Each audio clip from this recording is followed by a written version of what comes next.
For those of you who don't know, teachers and administrators at independent schools, we work on yearly contracts, which had not come out at 4 o'clock today when Chris said, "Hey, I've got an idea, are you interested?" And ever eager to continue my work here, I said, of course. He actually handed me the speech and just said, "If you read this, you'll be fine."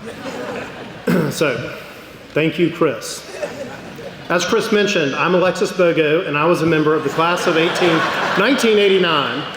In addition to being a proud alum, I also have the privilege of serving as the chair of the Board of Trustees, but my greatest joy at Baylor has been is the mother of 2024 graduate, Blake. I read this at my table number 12, and it didn't seem to quite match the mood, so I'm going to deliver some remarks that I've been working on for something else. I appreciate Mr. Angel inviting me to step in this evening. And in my role as upper school head, I get to do all sorts of incredible things. I think of these as Baylor moments, and I get invited to a lot of stuff. And in my role, those are typically student-facing things. Big sporting events, cheering alongside our students, travel opportunities with students, interviewing some of you when you were interviewing for named scholarships, move-in weekend for our boarders, things like this that I get to be a part of. And this annual event falls near the top of my Baylor moments. It is a rare occasion to have so many of our Baylor constituents, parents, students, alums, donors, faculty, in the same room at the same time. And so, like I said, this is one of the more well-represented events of Baylor, and so thank you for taking the time to be here. When I agreed to do this, I had been working on a speech like this for any number of reasons, specifically in the event that I was his second choice and someone got sick.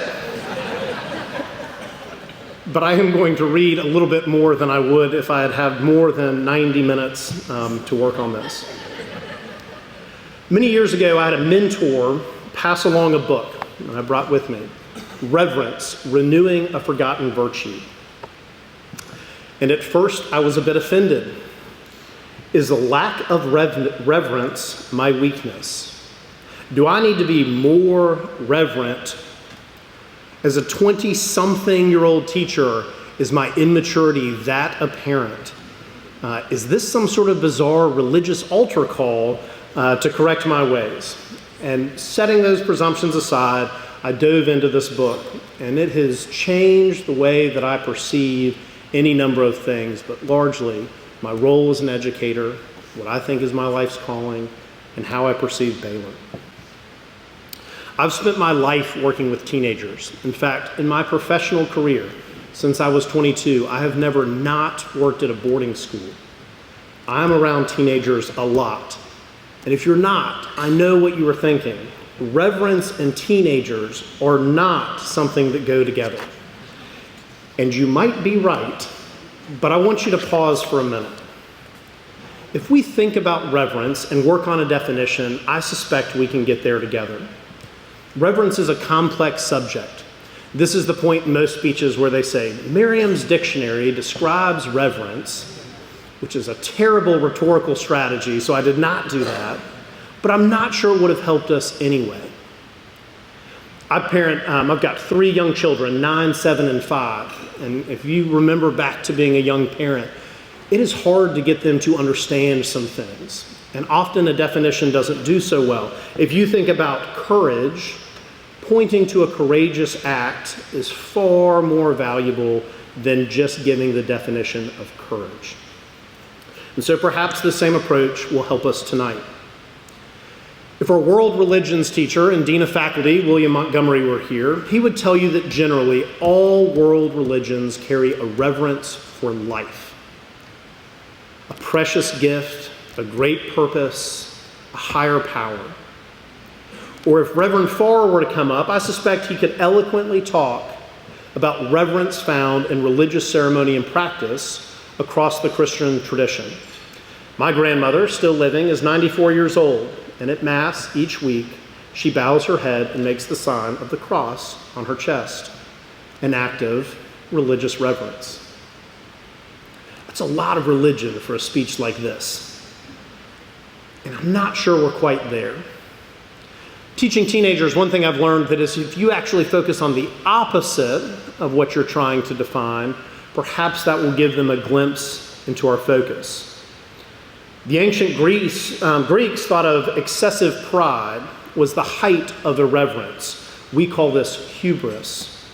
Look no further than the Icarus statue in the quad, donated after the passing of Johnson Bryant, class of 2003, who has a scholarship named in his memory, which we recognize tonight. Perhaps it was hubris that led to Icarus's downfall, but perhaps it was really best phrased as a reverence of his own limitations. Most of the students have tuned me out, so let me give some maybe better examples. I was talking to a colleague at a conference a few years ago who worked at a different school, just to be super clear. He had just taken a student group to Salzburg, where they toured a museum where one of Mozart's original pianos sat.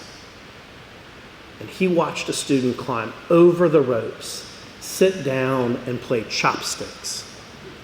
And it's easy to say, just a piano, just chopsticks. Or is that an act of irreverence? Perhaps this is a good one.